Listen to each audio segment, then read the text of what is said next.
Welcome to Beyond the Suit, the podcast that aims to push the current boundaries and conventional thoughts of those working in the legal industry and look beyond the suit, brought to you by Fintelligent. I'm your host, Zac Green, and across the podcast, I'll be speaking to legal professionals from all levels and backgrounds, opening a new door for insight into the legal world. You can expect conversations from inspirational people that aim to advise and offer insight on the lighter side of the industry, from pointers on progression and words of wisdom to funny stories that break the stereotype. Let's look beyond the suit. Welcome everybody back to another episode of Beyond the Suit, a legal podcast powered by Fintelligent. Today I'm joined by two very special people. To the right of me is our lovely MD of Fintelligent and co-host James Fowler, and then we are also joined by a partner at Brabners and also head of recruitment and workforce solutions, Simon Whitehead. How are we all doing today? Good, thanks. Very good, thank you. Nice to have you on the podcast, Simon. Thanks, James. Nice to be here. I know it's been a bit long overdue, so it's certainly gonna very exciting and guest in demand. So if you could just kick off and just obviously tell us more about your current role at Brabners and what that sort of entails. Yeah, so I'm a partner in the employment department, but I also head up our recruitment and workforce solutions sector, which is basically looking at everything gig economy, anything to do with recruitment agencies, recruitment businesses, and not being in charge of the recruitment at Brabners, which is what lots of people on LinkedIn think, who constantly message me asking about various different technologies that they would like to sell me to improve our recruitment processes. So I look after all of our clients in the recruitment sector, but also advise our end clients, if you like, who use quite a lot of temporary workers, contractors, gig economy workers, and things like that. Well, it also seems sort of beyond your role as a partner and just sort of what that entails. It seems like you can sort of add chef to that, your resume now. As of last week, it seems like you've sort of had your hand in making pasta with the team. Yeah, no, after our team. Gordon Ramsay. No, not quite as many expletives. It was really good actually. I'd really recommend it. It was a pasta making class in Liverpool, and it's really good. It was one of those things where it was nice to chat to the team, to be doing something with your hands, but not having to concentrate so much that you can't chat. It was really good, and yeah, I was bitten by the bug, and it was my birthday last week, and I did get a pasta maker for my birthday. So if it makes it out of the box, then it's been a success. Ask me in 12 months' time, and if it's still sat in the box, then yeah, it was a bit of a moment in time. What other activities has the team or the firm done over the course of this year? Lots, really. Every day probably you could find something around the firm that is going on, whether that's walks, runs, whether that's lunch and learns, all sorts of things really that go on. Monthly socials in each of our offices, and then quite a lot of charity. So we've got a real sort of push and concentration on sort of ESG. So about 18 months ago now, we invested in a farm in the Yorkshire Dales, which is all about peatland restoration. So we do quite a bit out there, going and planting trees, tidying it up, learning how things are getting on. That's really interesting. So quite a lot of charity stuff, quite a lot of socialising, drinking, and then a bit of fitness as well. So quite a good mix for everyone. That's really interesting. How did that come about in terms of investing in a farm? Because it's not the typical, definitely not the typical recruitment team building. No, not at all. But probably not what I'd associate, would be top of the mind in a law firm. No, well, I mean, a big part of sort of looking at being an independent law firm, which we took a long time to decide that's what we wanted to be, and what does that mean? Well, that just basically means being able to make our own decisions and to set our own culture and to be who we want to be. A big part of that was around diversity. So we've got various groups within the firm that looks at various aspects of diversity. And then obviously what's important to our team, sort of environmental issues, sustainability issues, lawyers really are the same as you guys in a recruitment business.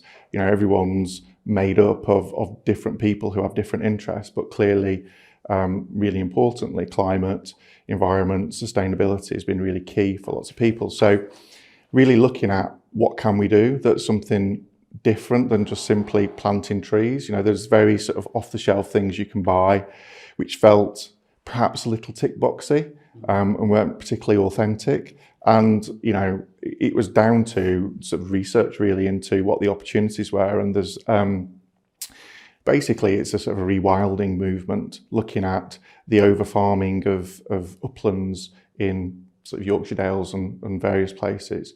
And so this charity have bought a farm, it's about 400 hectares, I think, which had been really heavily farmed and was obviously peatland bog, as it's internally called Brabners bog. But the science shows that if you can keep the carbon in the peatland rather than it being released or being sort of harvested, then that's a really effective way of dealing with climate change and dealing with the issues of that. So we invested, I think it was £50,000 into the project, and that unlocked a significant amount of grant funding that allowed them to do it. And really what they're doing is they're now basically taking it back a few hundred years. So blocking up the sort of streams that were taking the water off the upland fells so that it becomes boggy again, and replanting trees so that it becomes a bit more rewilded, removing the sheep and instead have put on native cattle.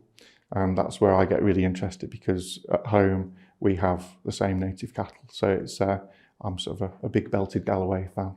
Wow. That is really interesting. You mentioned authenticity there. I have to say it's probably the most authentic sort of ESG program that I've heard anyone doing. It's won lots of awards. So we're B Corp certified as well. We were one of the first law firms outside London that got that. So it's a really strong theme that actually resonates with us all. So it's part of building that cultural sort of hook, if you like, as to why Brabners is different and why Brabners is special, is very much around the sustainability, the environmental push, and then the sort of diversity and inclusion as well. No, that's really interesting and really, really good to hear. Have to have us up on the farm at one sounds point, good. Get the wellies dusted off.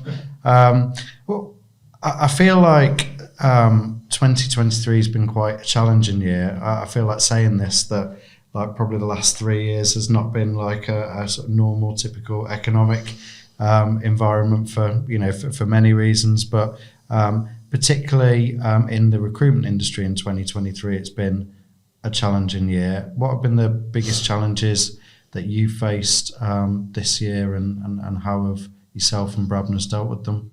Yeah, I think like any business really, it's the same. It's the sort of reverting back to the new normal, perhaps, and what does that mean?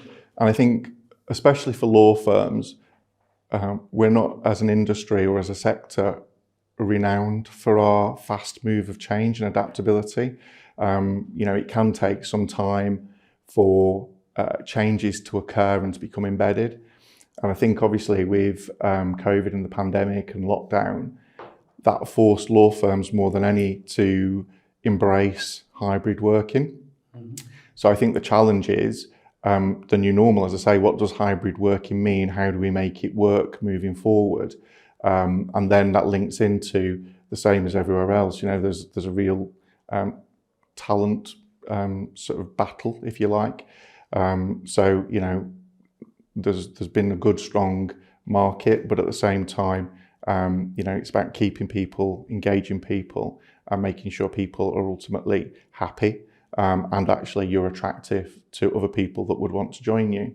And I think, like most businesses, what does the sort of new normal, what does hybrid working look like, has been a challenge. But at the same time, I think we were a bit ahead of the curve on that, because, it's fortuitous that certainly in Manchester, our lease of our offices came to an end just at the point of lockdown hitting. And we were about to take on a new lease. And then we decided we'd wait a bit and just see whether the world was going to end or what would the world look like. The world didn't end, thankfully, we're still all here. So we engaged some consultants to come in and look at the space. What did we need in the new world? And it wasn't rocket science, but it was really interesting to see that clearly and this is sort of 3 years ago now, what they were saying, or 2 years ago now, was sort of saying that people will come into the office for collaboration. And as lawyers, we always liked a quiet space, because clearly if you're working on documents, you're trying to draft, you're trying to really sort of engage your brain, you would like a quiet area to be able to do that. So it was very much a move away from sort of offices into open plan, but more importantly, a lot more space for collaboration, for informal team meetings, for formal team meetings, for client meetings, but just areas where teams could hang out and work together. And if you want to work quietly, then you've got the option of going and doing that at home. So the offices in Manchester are really geared up to encourage people to want to come in. They are stunning, they are lovely, which obviously helps. But at the same time, they're configured in a way that actually supports the new way of working. But I still think that's something that we're adapting to, just what it means. Because that isn't easy, because it's for a long time, a lot of certainly partners have been used to working in a certain way, and it's a change of how that working pattern works.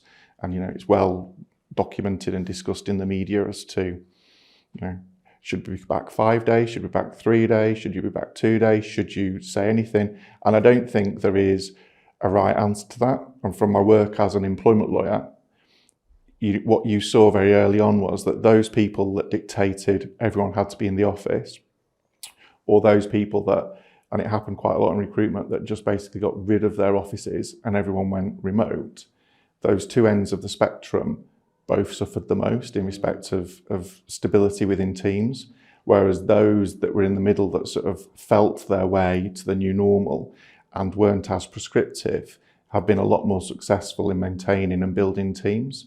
And I don't see that necessarily changing, really. I think that freedom of choice is the thing that's come out of it, but that poses a challenge for then how do you manage it? And I don't think we're quite there in having the magic answers for that yet. Yeah, I think there's definitely some interesting challenges that have been thrown up from that in terms of how you manage it, particularly like new people coming in, learning off people, that sort of learning by osmosis, and I think that's right, and I think the processes help. I think that's where process, we were talking about that earlier. I think that's where it becomes really important, because you've got to have really well embedded processes that are thought out. And I think sometimes if you just end up picking off a shelf a process, going, well, that'll work in our business, can work, but actually it's less likely to work. I think you've got to really get under the skin of making things that are right for you, embedding them, and then I think that sort of I don't know, not micromanagement, but fear, I suppose, starts to be distilled a little bit, because you're confident that the processes are working.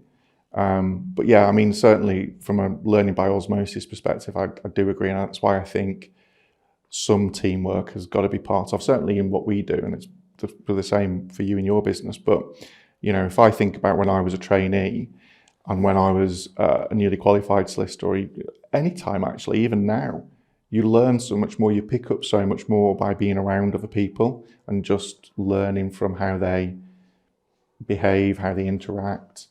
You really hone your craft, I think, by that osmosis process. So I personally don't think I would want to be in a situation where that didn't exist. Well, it seems like you've had quite a hectic year, but look, I guess taking it back to where you all started, what was your journey like into law, and how did that come about? It came about basically because at A-levels, when you're choosing what do you want to go and do at university, it was like I didn't know what I wanted to do. And I went to Cardiff University for an open day, and really, really liked the idea of a law degree. And beyond that, didn't know anything about the law. So foolishly just sort of threw myself in it, went, yes, I'll do law. And then really I had a dual, I don't know, I sort of kept looking at law thinking, because at the time, so we're talking 97 was when I started as a trainee. And at that point, there was a real change in the market, and there was a real, there just weren't very much training contracts around at all. because obviously it was before the internet, so you used to get a little book from the College of Law, and you used to have to print out all these CVs and just send out hundreds and hundreds of them. And it just felt very unattainable. So I was the first person in my family to go to university. I'd got no one that had got any sort of legal background. There was no, the work experience I got had been through friends at college, as opposed to any sort of family member that could sort of say, yeah, the law is the way to go. And it felt very, unobtainable because it was just sort of like, how do you get into it? And there were all these people chasing these training contracts, and I was like, And at the time, I was working in Marks and Spencer's, and they encouraged me to apply for the graduate management scheme.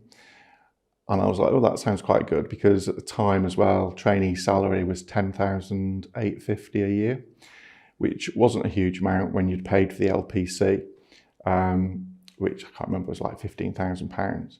So you were basically earning £700 a month, and £200 a month was straight away going to pay back your LPC loan.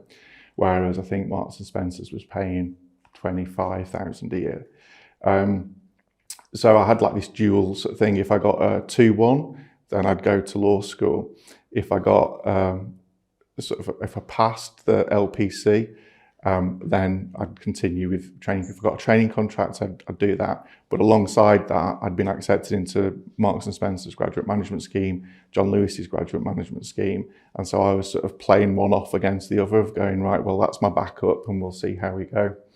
And like most students, really, I was very idealistic. I decided I wanted to do family law. I really enjoyed doing family law as an undergraduate. Thought that's where I wanted to go. So was looking for a firm, and it was a different market in those days. You still had quite a lot of sort of what you would class as high street firms now, and legal aid was still a thing. So I was applying for firms that had really good family departments rather than commercial corporate firms. And bizarrely, the first interview that I got and I started. So I started as a trainee in a firm called Myers Lister Price in Northern in South Manchester, which was really interesting because it was a personal injury, family, legal aid practice, sort of sandwiched between the city centre, sort of Didsbury and Wythenshawe. And my job as a trainee was to basically see every new client that wandered in, so obviously High Street. And it was the legal aid scheme of, it was called Green Form. So you could give up to 2 hours free legal advice. I think you got paid £44 an hour to give this advice. And that ranged from, all sorts from, I've been and bought a settee from the charity shop, got it home, it's not the right colour, and they want to charge me £10 to come and take it back. It's like, there's no legal claim there. But the first one that I ever really did that was interesting was that someone had died whilst a family member was on holiday, and the council had given them a pauper's burial. So there's apparently an area in Southern Cemetery in Manchester where people that haven't got any family and can't afford to be buried are basically buried in what traditionally were known as paupers' graves. And his family member came back from abroad, found out that his uncle had died, and basically couldn't believe that no one had contacted him. And to be fair, they should have done. So it wasn't really, it was a legal letter before action, but they agreed to exhume the body and to pay for the reburial. So that was my first bit of like, ooh, great. But yeah, so it was very different. But it was great. So, you'd get, as a trainee, you'd turn up on a Monday morning and you'd go straight out to one of the refuges to pick up any, they were women because it was women's refuges who'd fled violent partners over the weekend, take them off to Manchester County Court and apply for injunctions for non-molestation orders.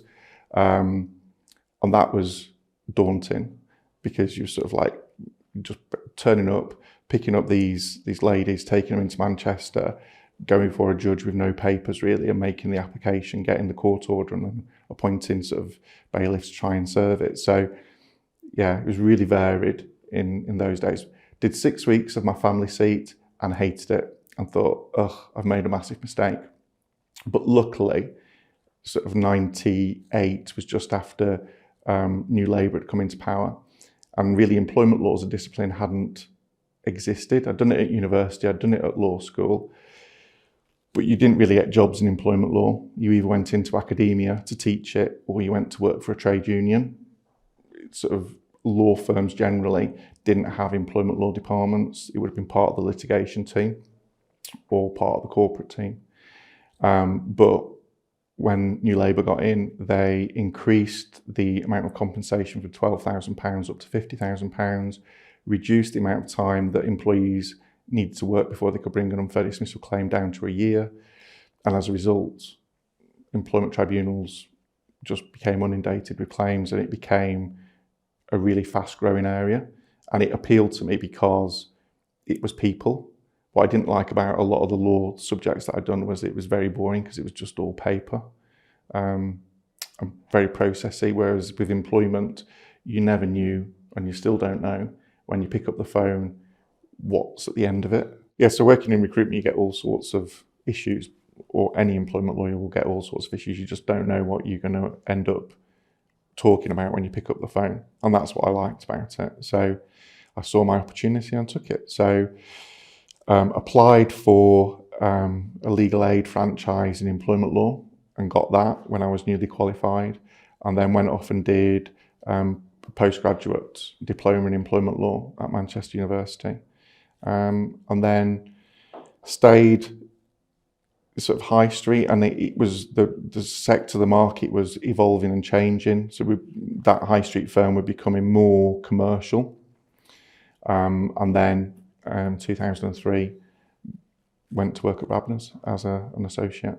And then, because I felt I'd sort of like peaked at what I could learn where I was, and I needed to move somewhere that had different work and different client base if I was going to sort of master my craft, if you like, and become a really good employment lawyer. And that proved to be true.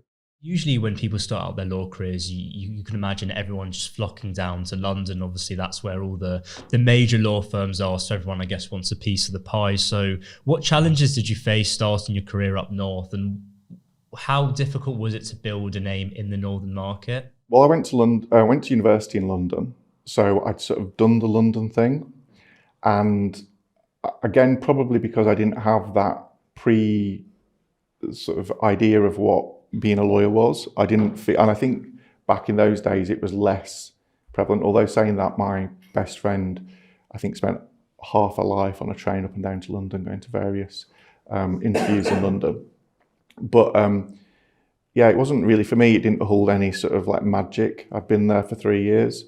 My friends, because I'd come back up to Chester to do the LPC, the legal practice course, and I'd had friends who'd graduated and were working in London. And I think working in London was very different to being a student in London. So that I didn't really feel that pull back down to London. And because I wanted to do sort of family law, then I felt that there wasn't really that geographical sort of restraint in respect of it.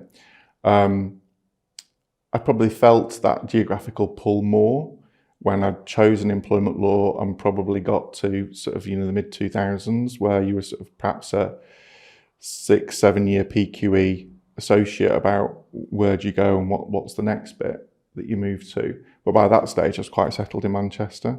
So I didn't really see it as having any particular challenges being in Manchester or being outside of London. It just felt quite natural progression for me. I'd sort of done my LPC in Chester, got a training contract in Manchester, and fell into it and really loved Manchester. So I'd no issue with that at all, really. And it didn't. I think it's probably a bit more prevalent these days in some respects. But again, I think it depends on the discipline and the area of law you want to practice in. I think there's some really good work in Manchester. I don't see there's a need for moving to London unless personally you want to be in London. But everyone's different. So my training principal is a personal injury lawyer, and she ended up in London, still lives in London now, but her boyfriend, now husband, was in London working for a really big firm on a really good partnership path there. So it made sense. So again, it wasn't the law that drew her to London, it was the sort of personal circumstances that drew her down there, rather than I want to be in the thick of really good stuff. But I do think it does depend on what you're doing. Looking back, what were some of the key things that you did to get to partner at Brabners? Work really hard. I think I underestimated, and I enjoyed it, don't get me wrong, it was really good, but I think there's no getting around it. You've got to put the hours in, and you've got to put the hours in because you need to hone your craft. You need to be a really good lawyer, and I think that's sometimes what lots of junior lawyers would. So part of my role traditionally, not so much now, but I always had the trainee in the department. So I must have had best part of 35, 40 trainees over the years that have sort of worked with me. And what I would always say to them, and I think this is still true today, is that, in that early part of your career, you really just need to be the best lawyer. So it is about learning by osmosis. It's about honing your craft. It's about getting as much exposure to as many different clients, to as many different types of problem as you can, so that you build that experience bank up. I think some people can be too quick to sort of go down the, I need to build a business, I need to find clients, I need to be the work winner. And that's great if you can do it and you do it naturally, but don't do that at the expense of being a really, really good lawyer. And, in those first few years of qualification, that's when you've got the time and the space to really hone your craft. So take every opportunity you can to get as much experience as you can, because there's plenty of time. That will then give you the basis then for being able to instill confidence in clients that actually they're in safe hands. And the reality is that's what any client wants from the lawyer, is they want to feel that you're the safe pair of hands that can deal with this issue, this problem, whatever it is, whether it's positive or negative, and can deliver a solution that's right for the business. And you can only do that if you're a good lawyer. So that would be my big thing, really, of what I said to everyone, is just don't be too quick. But I think it's all about people as well, still. As much as, and this again varies between different disciplines, but genuinely, if you get on with your clients and you engage with your clients really effectively, then that's half the battle, whether you're doing personal injury, conveyancing, employment or corporate.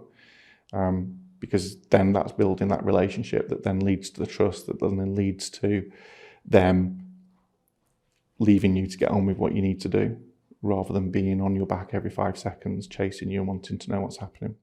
That's really interesting. I think when I can talk from personal experience here as well, when you engage a lawyer, it's never because everything is, when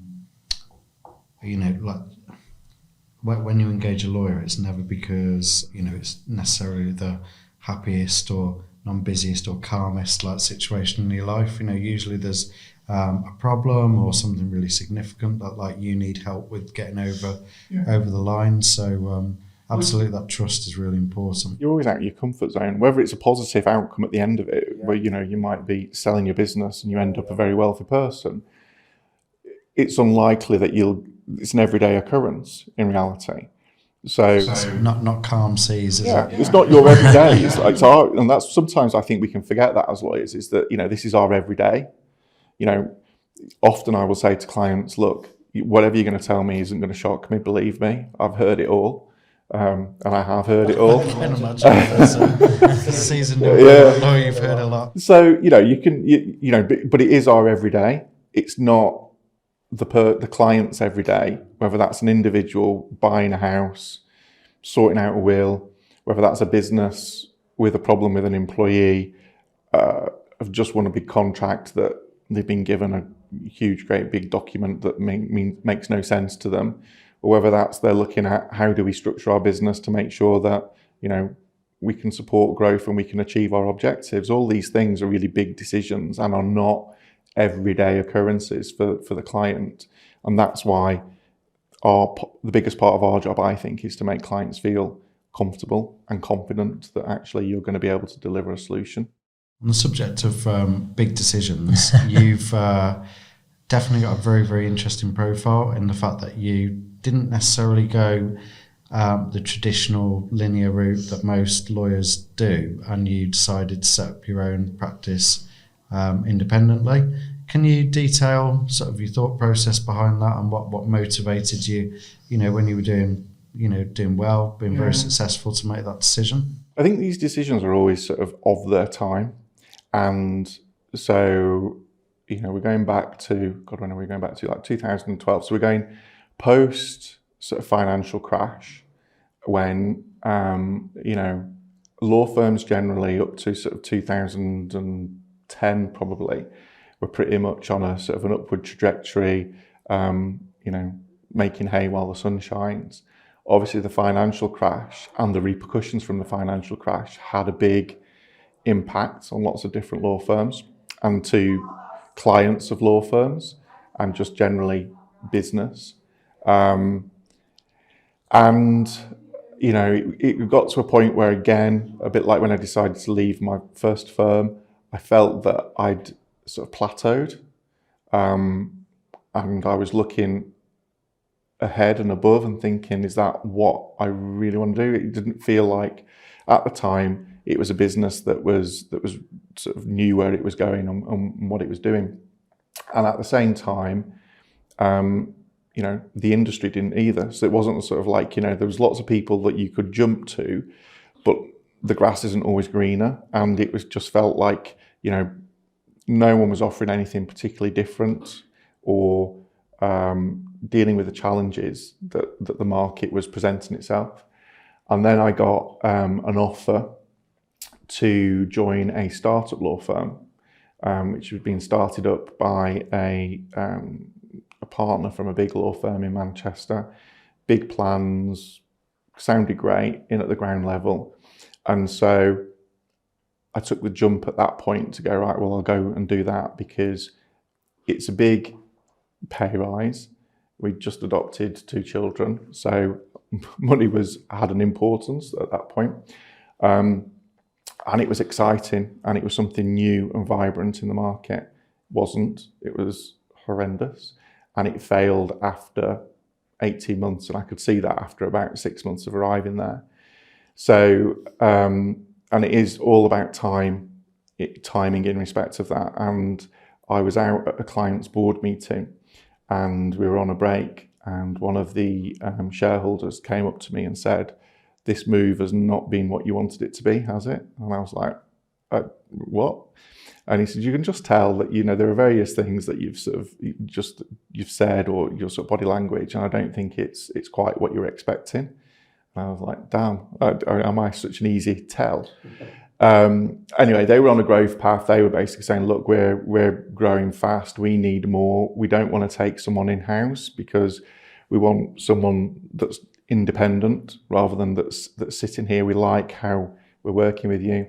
What if we guaranteed you some income and basically said, look, we know how much we're spending. You give us a better deal on the hourly rate, and see where you want to go."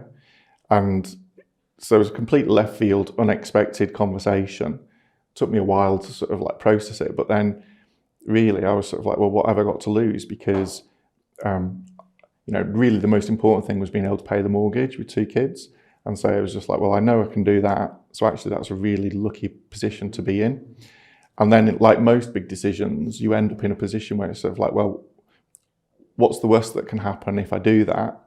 And will I regret if I don't do it? And I just kept coming back to the fact that I think in 5 years' time, if I just move to another firm without seizing this opportunity to set something up and do what I want to do, then will I regret it? And the answer kept coming back to yes. But it wasn't the best timing because we got 2 small children that had quite specific needs. So yes, it wasn't like the natural, let's go, we've got plenty of time to do this. But actually, it's probably those 2 that drove it, of sort of like, well, actually, you can build something then, and hopefully you can take your foot off the gas a bit in a few years' time. So it was no more sort of calculated than just me sort of flip-flopping between, oh, it's a really big risk, to, oh, I'm going to regret it if I don't do it. And then eventually getting so bad where I was that I was just like, I need to make a decision. Let's just go for it. And that then came with a whole host of challenges, because obviously you've got to apply for SRA, certification and regulation. You've got to go through, do all that, put the business plan together. You're setting up a business whilst the business that you're in is ultimately falling to pieces. It was really, really stressful, but actually it was the best thing that I ever did. So just remember the first day setting up in a serviced office, just me at that point, literally with a printer and just literally not stopping. Just from the moment of getting in at sort of like 8 o'clock, it was just busy beyond belief. And it was just like, I don't know, it's the confidence really. So if you'd have asked me when I was at Brabners in 2012, set up by yourself, I go, well, no, it's too risky. But actually it was just fortuitous how it happened. So I moved from Brabners and I moved to EOS. And what I learned from that was that actually clients did buy me. So I knew that I had that client following. And I think that's the bit that when you're sat in a firm, that's the big risk. How much is people buying you and how much are people buying the firm? And you don't know until you make the jump. And that's what I would respect that more, and I still respect that more when I'm interviewing people who are honest about that, rather than the Billy bullshitters that come in and will sell you the dream of saying, oh, I've got all this. You know, they don't know until ultimately they land in most cases. I mean, some people do. And it's really obvious that there's a very strong business case and there's a clear path and proven track record that will happen. But I think most lawyers really don't know to the extent clients are buying them and how much clients are buying the firm. So jumping to EOS gave me the confidence to know that people were buying me.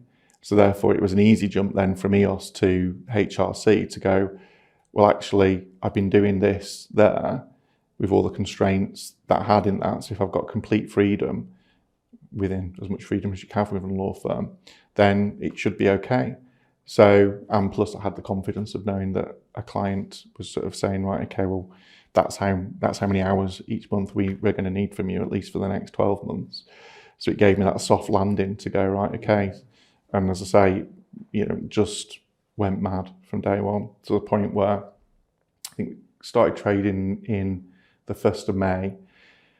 And I think my first team member arrived middle of June, I think it was, by which point I was like completely frazzled, because the extra dimension of starting a law firm is that, especially like that, where I hadn't built a team and just landed with this team of 10 people, was that you were both running a firm and all the things that came with that, and actually having to do all the work.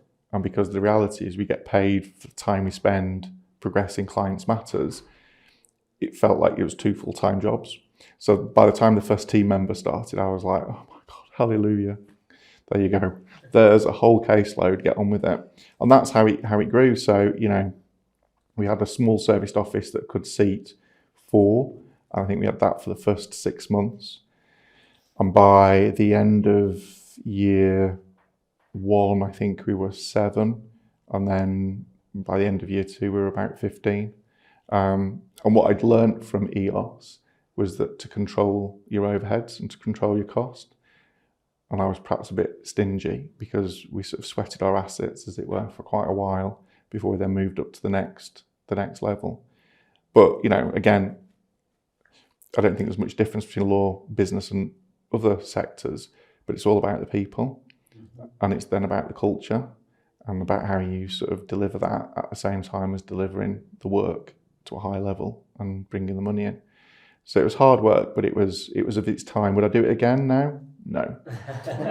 Because the other good thing about it at the time was, because all these traditional law firms had been sort of stunned by the market and what had happened.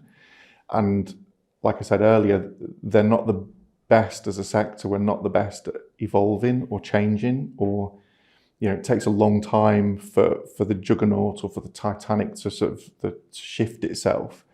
So it allowed a small, agile, new entrant in the market to pick a lot of low-hanging fruit, who were dissatisfied with big firms and the prospects that they offered.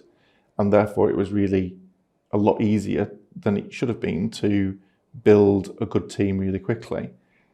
now, and I think towards the end of the HRC, that was the big change. It was becoming more and more difficult because the more established firms have suddenly woken up to being better employers, or employers that offered more development opportunities.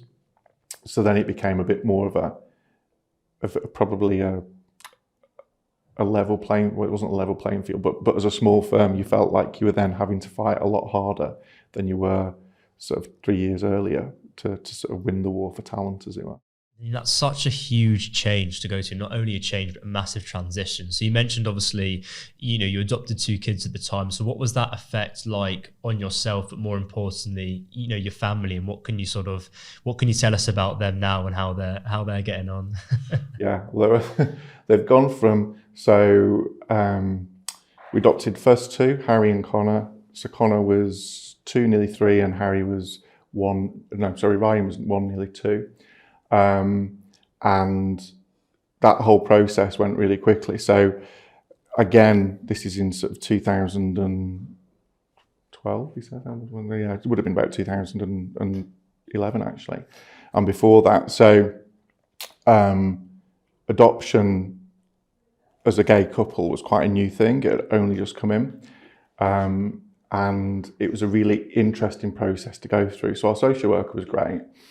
We were approved, but then really what we were advised was that at the point where you went to be matched to children, that if we were going to encounter discrimination, that's where we were going to encounter discrimination, because the children's social workers may have a preference for what they want to see for their children that are in their care, and that might not be us. So I think our social worker did too much of a good job in persuading us it was going to be really difficult. So we got approved, and then we were sort of counting on it being about a year or 18 months before we were matched with a child or children. So being approved up to 3. So we had everything planned for that. So we got through the adoption process. We were going to go a big trip around California. We were going to do this. We were, lots of plans. And like literally within 4 weeks, what was less than that, it was about 2 weeks, we'd gone on holiday after we'd been approved. Whilst we were on holiday, social worker rang and said, I want to come and see you when you're back. And we thought, well, that's going to be the sort of like, it's really, really difficult. Anyway, she turned up with 3 different groups of children and sort of said, look, I'm inundated. So these are the 3 that I've chosen that I think best represent what we've talked about. And in them were Connor and Ryan. So like literally within, that would have been May, and I think they moved in July. So, you went from, we've got a year, 18 months perhaps, to, oh my God. And then what happens, and it's changed now, thank God, because it was really quite hairy. So you never met them, you never saw other than the photos. And Connor was diagnosed with being on the autistic spectrum and quite bad. So we went to see the consultant, and she was very much, look, he's never going to talk, definitely. Probably never going to be able to communicate. We can't measure him. We can't weigh him. It's are you sure? And we were sort of like, no, yeah, definitely. That's all fine. And then you get matched. So you go to a panel, and they decide whether you are the right parents for them. And then like literally within, I don't know, a week, you meet them, and then within a week they move in. So this whole 9 months that you have of having a child naturally, all of a sudden, it was been going on for a while, but all of a sudden, like in the space of 2 weeks, you had to go running around buying sort of everything that you need for 2 children. So that was hard, and it was lovely because you sort of took paternity leave, and it was nice, and it was really hard to go back to work.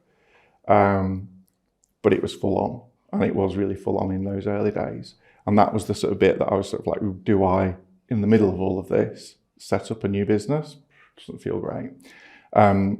Anyway, I was persuaded to do it, and it was probably the best thing that could have happened. And then in the middle of all of this, of setting up a business, we got a phone call from our social worker to say, Bethman's had another baby, would you like him? So Harry came along 2 years afterwards, and he was 6 months old when he joined the family, and he arrived in the September as I literally had made the decision to set up the business, and we set up the following April. So we had a family of 3 at that point. So it was, full on. So now they are, Connery's 16, so he's just done his GCSEs, and he's doing A-levels now. Ryan's year 11, both in mainstream school, and Harry is at secondary school. So yeah, it's been quite a journey in between running a business, setting up a business, selling a business, and then having 3 kids. So full on. Impressive stuff there, to be honest. Well, not all me, I have to say. Without my partner, because Tim gave up his career. So he was a nurse and basically said, well, I don't want to go, which was another driving factor really, was that he was sort of like, I don't want to go back to work. I don't think I can go back to work. I don't think it would work because everything's so demanding. So again, that was another sort of like sparing factor of like, well, if we're going to go down to one salary, how do we pay for everything?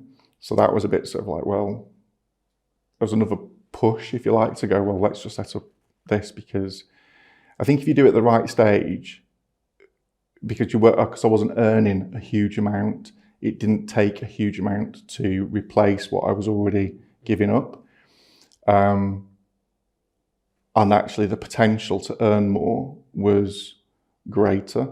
So it was a bit, again, that was another push factor of sort of like, well, fine, if you aren't going to go back to work, great, that just means that I need to do some extra hours to basically cover, because, even 12 years ago, nurses weren't well paid. So it wasn't sort of a huge number to sort of pick up. So, he decided he was going to stay at home. And of course, now he's sort of like, oh, right, okay, he needs to go back into work because they don't need as much anymore. Although saying that, they need different things. So it's like a constant driving them everywhere, and where are they, when do they need picking up? So it's work. In some respects it's worse, but they don't need as much sort of day-to-day care as they did. So but it's, you just do it, don't you? But it's looking back at it, it's like, we were mad. It must have been mad at some point, but it's worked and it's great. So I would recommend it to anyone.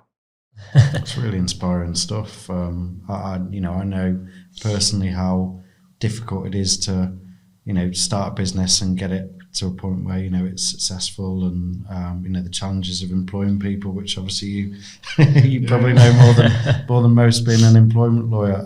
But yeah, to do that and, raise 3 kids at the same time is definitely must have took some teamwork from you and your partner. Yeah, I think if you spoke to Tim, he'd have a very different view of things.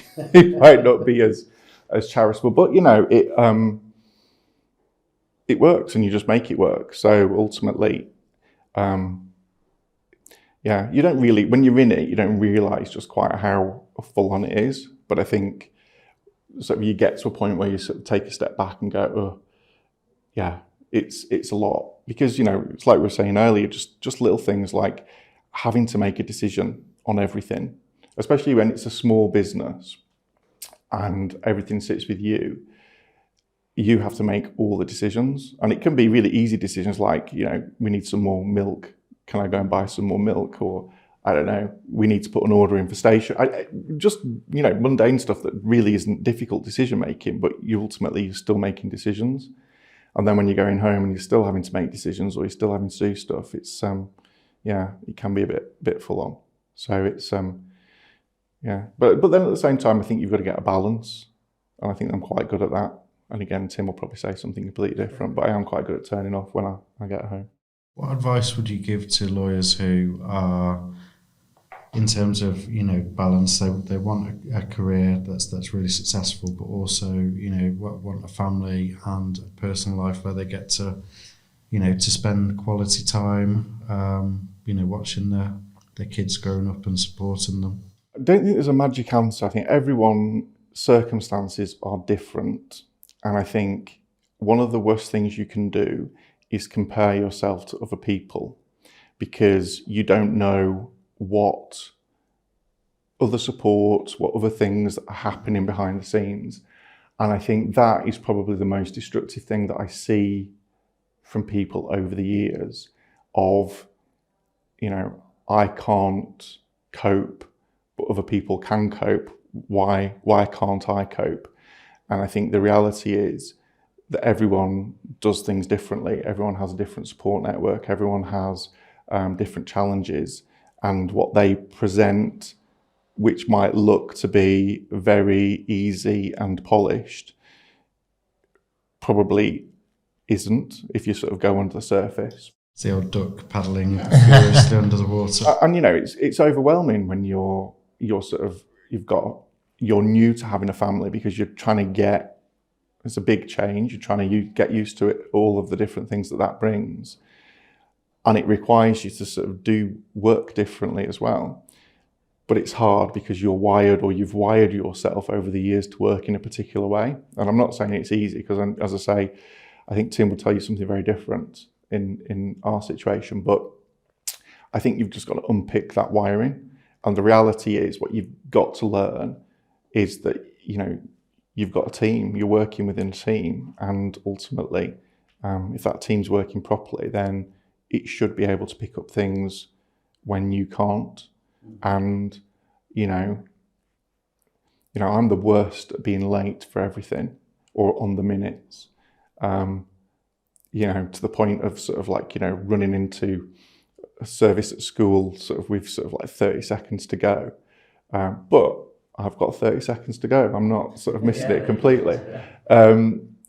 So I am probably not the best person to ask in respect of sort of planning and sort of time management, because that's not always my strongest point. But at the same time, you just got to make time. You only get these things once, and that's what you realise, is that they grow up really, really quickly. So you've got to find time to cherish the time when they're growing up. But that does mean that you've got to change how you approach your work, and perhaps not be so, not operate so much as an island. You've got to accept help at home, you've got to accept help at work. And the reality is, as long as you're pulling your weight and as long as you are good at what you do, then you find a way of ultimately doing that. But I do think too many people have an expectation looking at, and it doesn't even need to be Instagram sort of, that level of polished. It's just that people have it. I remember having a conversation, this is a long time ago now, with a female colleague that had just come back from maternity leave and was just in bits. She was just in tears because she just couldn't do it. And she felt really bad because she was looking at other parents and saying, but they all can do it. But then you've got to understand that the support network behind different people that she didn't have at that stage. It's like, sort your support network out and see whether that helps, and just don't give yourself a hard time over it. And I think that's one thing that the profession is better at now, is understanding that. I would say, 20 years ago when I started, I would say that it wasn't a good place at all to be gay or to have a family in reality. But I think that has changed massively over the last 20 years. And I think it's about finding the right firm and the right culture and the right team, so you feel supported to be able to sort of rise to those challenges. It's not easy though. At the end of the day, it's hard work, and it's even more hard work when you've got work and children. If your kids come to you and say, Dad, I want to be a lawyer, what's your reaction going to be? In some respects, better than a professional footballer, which is the youngest at the moment, a music producer, which is the eldest, and the middle one that just doesn't know. So, because at least I'd know that, and I'd be able to sort of say, well, here you go, this is where you need to go. And I'd also say, well, it's really funny because the youngest very much is a lawyer in the making. He's very much like me. He will argue black is white. He will never... He would just has this ability to start an argument in an empty room, which is very much like I was when I was sort of little. So he might turn out to be, but the other two I don't think would ever want to be. I think if they did, then that would be fine. I think the industry, the profession is very different. I think what I would say is that unless they were going to work really, really hard and get really good exam results, I'd question whether they get started. And I think that's a bit of a sad thing about the profession. I don't think I would get a training contract today certainly, you know, unless I got very different grades or I got a very different path, I think it's really, really hard because the standard is just so high in respect of qualifications that are coming through. But I think if they were bright enough, then I think it's a good profession to still be in. But I'd encourage them to sort of think whether that was the right thing for them, and knowing them, I don't think it is for any of them in reality. I think there are better things that they can enjoy life better doing, but not necessarily professional football or music producer. Got an open mind on. That concludes part 1 of our episode with Simon Whitehead. Please join us for the second episode where we divulge more into his decision to sell HRC, a few interesting stories along the way, and the penultimate question. Thank you for listening to Beyond the Suit, brought to you by Fintelligent. If you enjoyed this episode, please be sure to subscribe, like and leave a review. Every time you do, it helps others find the show.